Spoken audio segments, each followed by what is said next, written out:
Welcome to FanFuel Motorsports. I got with me Sam Mayer, the #1 car for Junior Motorsports. Sam, tell us a little bit about yourself. Yeah, I started racing in Wisconsin when I was 4 years old. I raced go-karts up there. I grew up in Wisconsin, and last year I moved down to Charlotte, North Carolina, so I could go full-time in the NASCAR Xfinity Series for Junior Motorsports. All right. Well, what's it like having teammates like Noah Braxton and Justin Allgaier? Yeah, it's like one big happy family over there. We fight like brothers, but we also play together and work together like brothers too. So we work really hard to come to these super speedways like Daytona and perform well and have good momentum going into the West Coast swing.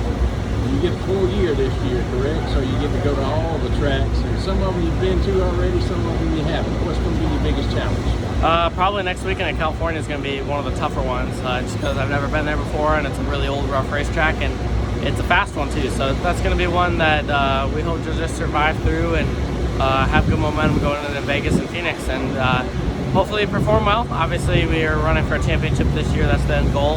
That's anyone in this garage's goal. So we're going to go do our best to go and do that. All right. What do you like to do in the off-season? Man, I like to do nothing.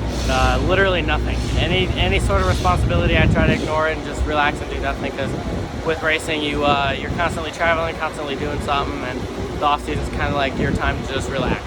Awesome. So you relax and you like to do things, and you sit there and you find your cabin in the mountain and sit there. Yeah, I mean, cabin in the mountain sounds pretty Christmassy to me, so I would be definitely going that way. All right.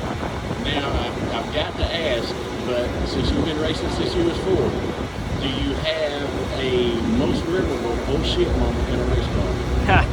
Man, I don't know. I've had a couple of those. Probably the biggest one would be Talladega last year. That was a rough one. That was literally the definition of what I said. So I'd probably go with that one just off the top of my head. Yeah, that was a pretty good lick. I was there, and you looked like you were like, wow, I couldn't believe I hit that hard. Yeah, it's kind of like, we're at Talladega, that's right. So it was one of those kinds of hits. All right, well, good luck. Thanks again for taking a little time out for FanFuel Motorsports. You can find us on Facebook and Twitter under FanFuel Motorsports. And if you will, just go ahead and like us and whatnot and follow us. And hopefully we'll get this interview up in the next couple of days. Cool. Thank you.